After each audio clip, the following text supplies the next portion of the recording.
everyone, and welcome back to my channel. Today we are talking about all the books that I read in March, and as you know, I always like to start these videos with a few statistics. I'm going to go on my story graph and see. I haven't actually done my journal for March yet. It's the last day of March, like right now. So I have no idea what my stats actually are for the month, so I'm intrigued to see. So I read 6 books in total throughout March, which I'm actually really happy with. I feel like the majority of my books were kind of like what I would call an average length, like between 300, 400. So I do tend to manage to get through obviously a few more books when it's like that, which then resulted in 2,412 pages, which again, I think is a pretty solid amount. So happy with that as well. The moods are significantly different compared to last month. Obviously I read so much romance, whereas this month my 3 main moods were emotional, tense and dark, and you will see why that might be very soon. The 3 genres that I read from this month were romance, fantasy and contemporary, and my average rating for this month was 3.79, which I think is the lowest rating that I've had so far this year, but I mean I'm still pretty satisfied with the books I read, so let's talk about them. So the first 2 books this month I'm going to kind of talk about together because they're part of the same series, and they're also the first, oh, am I going to get murdered for saying this? 2 books in the series, depending on how you want to look at it. You might already know what I'm talking about. I've started reading Throne of Glass, people. It's finally happened and I am living my best life. I'm actually reading Crown of Midnight as we're filming this, so buzzing. But yeah, I did, as I've said in many videos, decided to start with Assassin's Blade. No regrets. Honestly, you do you, honeys. This is how I wanted to do it, and for where I'm at the series right now, I'm kind of glad that I did. So yeah, I read the Assassin's Blade first, and then I followed that straight away with Throne of Glass. Both of these books I've rated a 4-star. I had such a good time with them. I think it's hard to really love a fantasy book when it's at the beginning of a series. You know, the lore's being laid out, the world building's happening, you're getting to know your characters. Usually there's probably going to be kind of a large selection of characters in a fantasy, or if not, you're going to get to know the main ones really well and then probably get introduced to more as the series progresses. At this stage, I would say we don't have that many characters at the moment from these 2 books, but again, you do then get a very in-depth kind of look into the characters that you do follow. I mean, do I really need to explain this series? I think everyone kind of knows what it is, and I guess it depends on, I don't know which one to kind of talk about in terms of description, because I'll say I'll explain Throne of Glass, I suppose, if you just to give you an insight into the series if you haven't heard somehow of them or you want to read them. Oh, I don't even know, because what if you want to read Assassin's Blade first and then this like low-key somehow ruins it? But I don't, look, I'm gonna quickly explain Throne of Glass, and if you want to read the Assassin's Blade before this and you're worried it's gonna like do a minor spoiler, then just like I'll tell you and skip to. But basically, Throne of Glass is about a girl called Selena, and she's in these awful slave camps for the crimes that she's committed against the kingdom, I suppose, or the throne, let's say. But before she was appointed to these slave camps, Selena was a very well-known assassin, probably one of the best assassins in the entire realm. She's very renowned. And after a year of being in these slave camps, the throne get in touch with her and they basically want to appoint her as a champion in a part of their kind of trials. So they're trying to find a champion for the king, I suppose, to be sort of his protector, to kind of run his errands of assassinating people, I suppose, really is the whole point. So she leaves the slave camps to go and compete in these trials with a bunch of other criminals, and obviously whoever comes out on top will be the king's champion. I feel like Sarah J Maas books at this point, when it comes to reviews, are just so self-explanatory. Like, I can't give a review that's that much different for each book because they're all just well written. There's so many, to be fair, I haven't tabbed these books again because I feel like you're still laying the land in these ones, but usually I tab so much because the writing's amazing, the plot's amazing, the character development and interactions are amazing, the stakes are so high, but then at the same time, you're not constantly like having heart attacks. You then also just get insights into other parts of the story where it's building. And again, you're like witnessing more interactions, and you're seeing these little tiny details being woven into the plot for when it does like all kick off.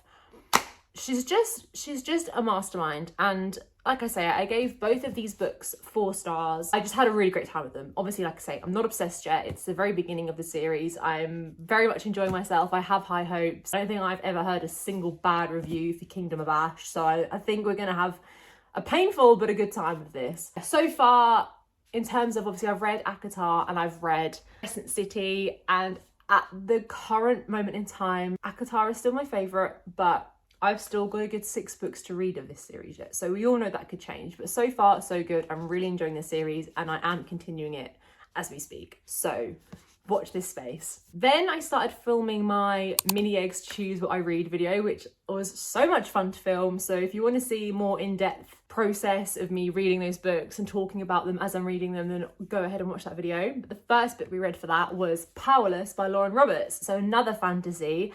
And when I first started reading this, I was actually really scared that I wasn't going to love it that much, because the internet has exploded on this book. And we know so many book influencers who are obsessed with it, have rated it so highly, talk about it all the time. So I was like, I'm probably going to love this. Like, I probably will. And for the first like 100 pages, I just wasn't convinced. And I was actually like, ugh, I'm not going to say bored, like I wasn't bored, but I was struggling to get into it, and I just thought it was going to feel more effortless to get into it, if that makes sense. And I was like, oh my God, what if I like just don't love this book so much? And then it didn't take long for that to quickly change.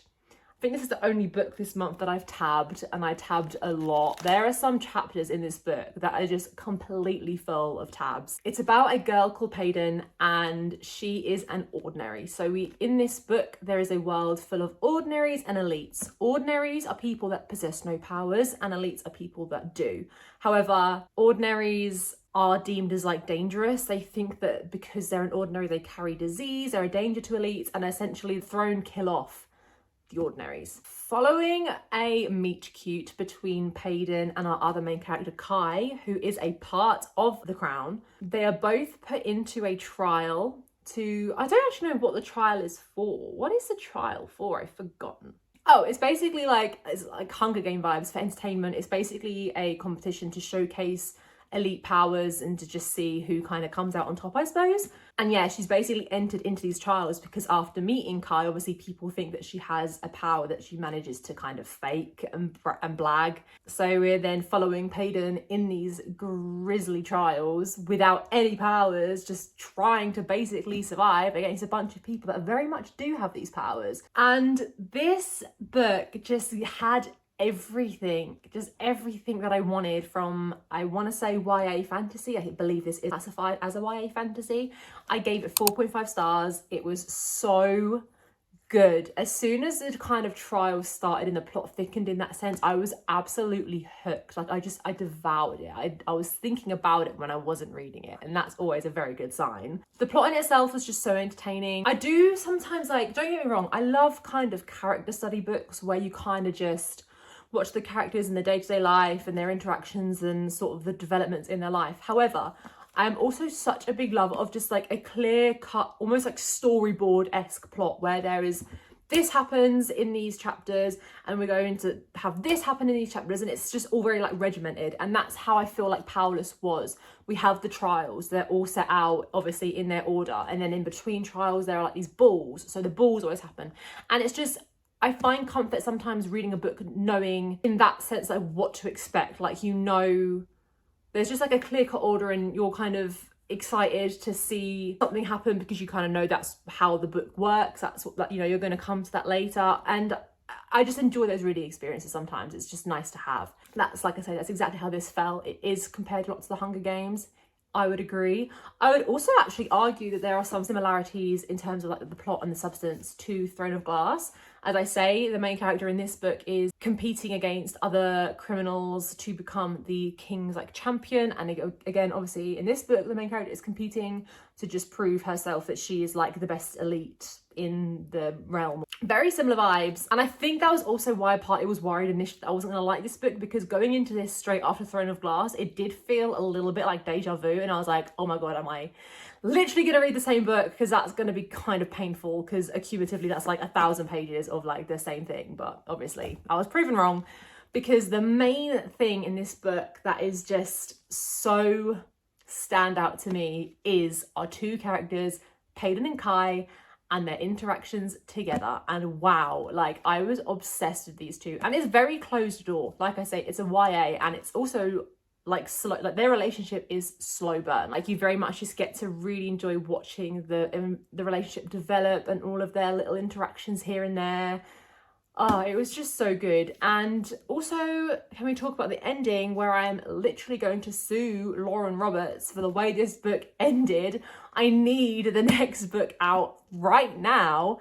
Pain. From the 500 pages of this that I read, I was so invested in all the characters and the story. And yeah, all I can say is the ending has brought me so much pain. I still think about it all the time. I really recommend this book.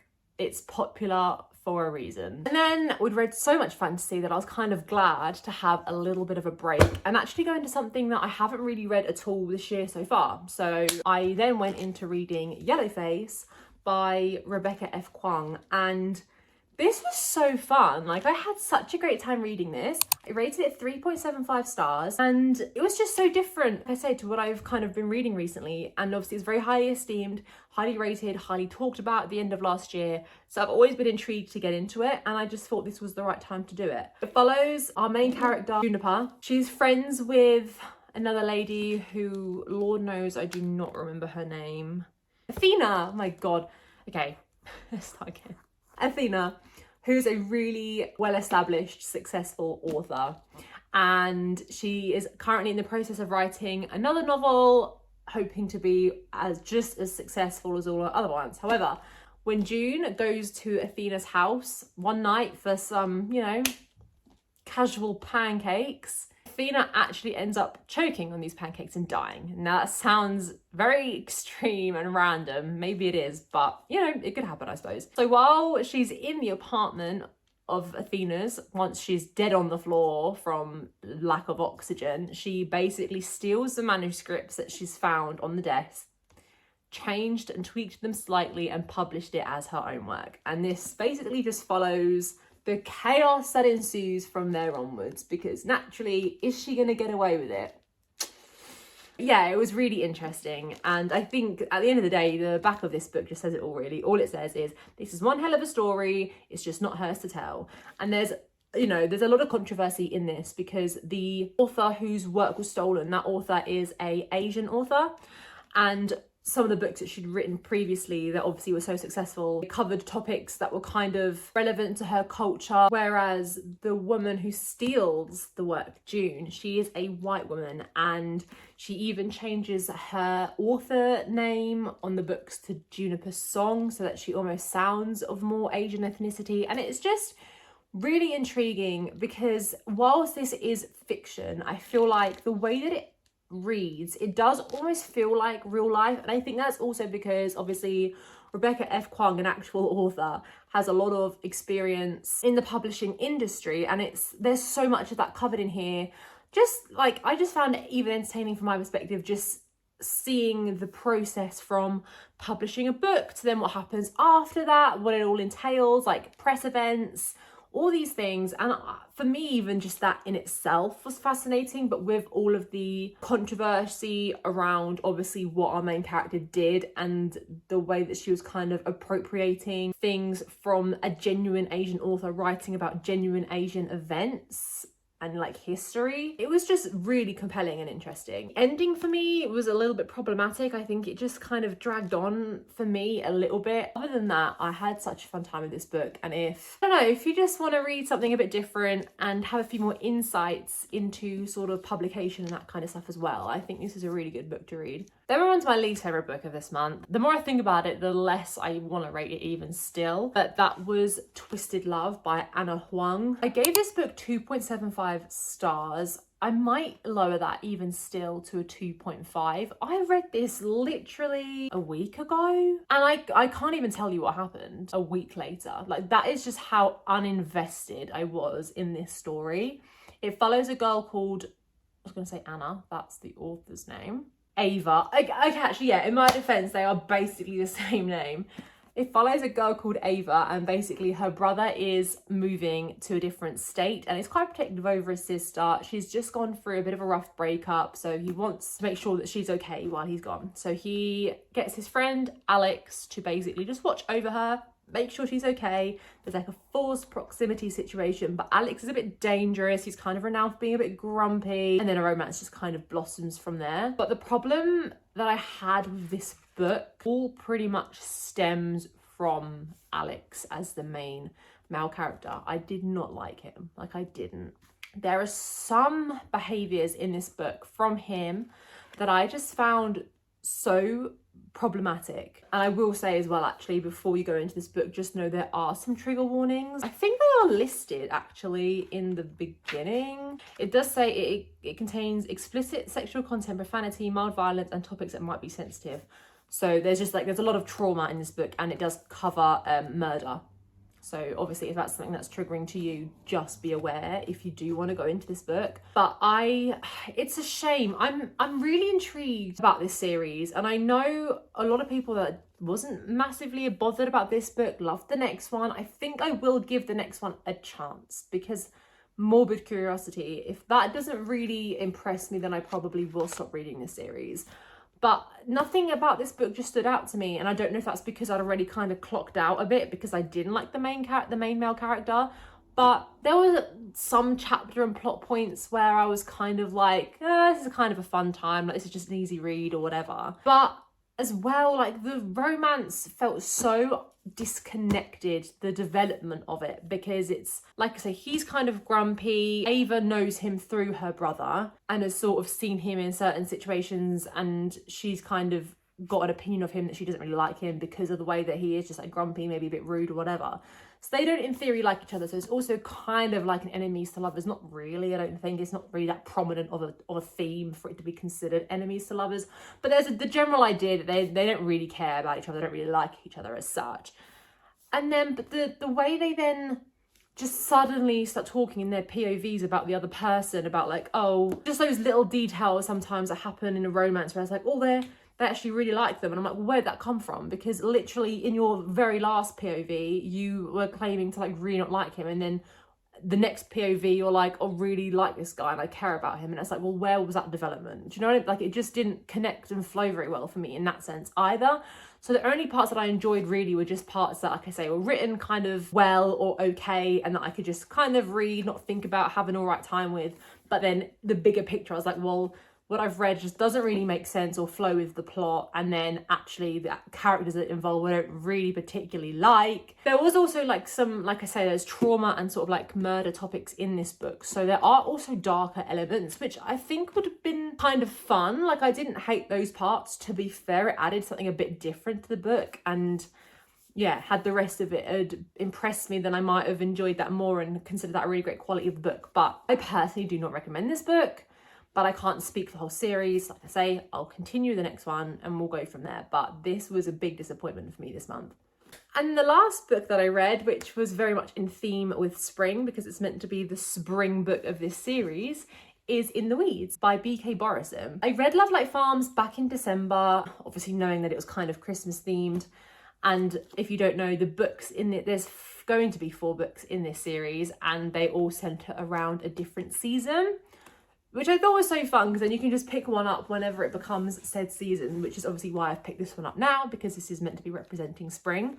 But I wasn't obsessed with Love Like Farms, like the winter one. It was okay. Again, it was kind of another book where I read it and then give it 2 weeks and I'm like, I can't really tell you what happened in this book. I just know that obviously the characters got together and that's that, but nothing really stood out to me. I think I just rated this 3 stars, which is the same that I rated Love Like Farms, but I would say I did enjoy this a fraction more. But again, it just took me such a long time to get into, and for a 300-page book that is supposedly just a bog standard romance. I feel like if you're really struggling to get into a fluffy romance, then something's not quite right, which, like I say, I was struggling to get into it, so that was kind of a red flag. And then I finally got to a point where I was like, oh, okay, I'm kind of invested, I'm kind of enjoying it, I'm actually kind of paying more attention to the plot, because I was just really struggling to take it in, like it just wouldn't go into my head. The books in this series are interconnected standalone, so this book follows characters that we would have seen in the previous book and takes place kind of in the same environment. So in this one, we're following Evelyn,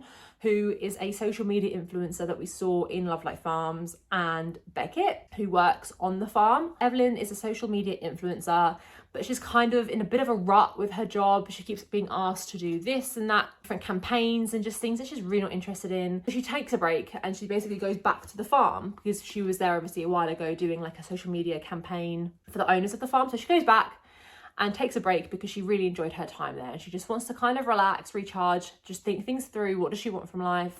And she thought the farm was basically the best place to do that. But we find out at the very beginning of the book that Evelyn and Beckett did have a one-night stand back when she was at the farm for the social media campaign. So they have history there.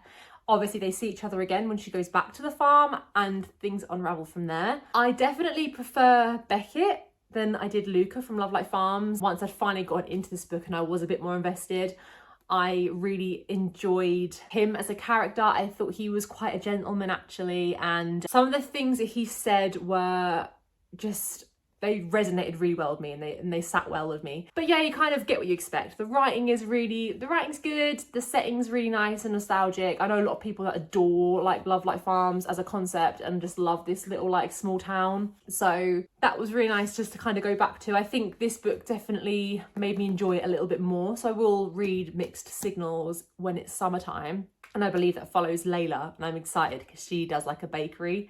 Any book with like cozy cafe bakery vibes, I'm all over. But yeah, I had a good time with this. It was a very easy read and just a fun little romance really to end off the month with. Those are the 6 books that I read in March. Like I say, in terms of ratings, I think this is technically the worst month that I've had so far this year. And actually, yeah, the first month so far this year that I didn't find a 5-star read, which I didn't realise until just now. But I still thoroughly enjoyed the majority of my books in this month. If I had to pick a favourite, it would definitely be Powerless by Lauren Roberts. This is the standout book for me this month, hands down. Let me know down in the comments what your favourite read of March was, or if you've read any of these recently, what your opinions are on them. Obviously keep them spoiler free, but I would love to know. Please like and subscribe to my channel if you would like to see more bookish content from me. And I will catch you next week with a brand new video. Bye, friends.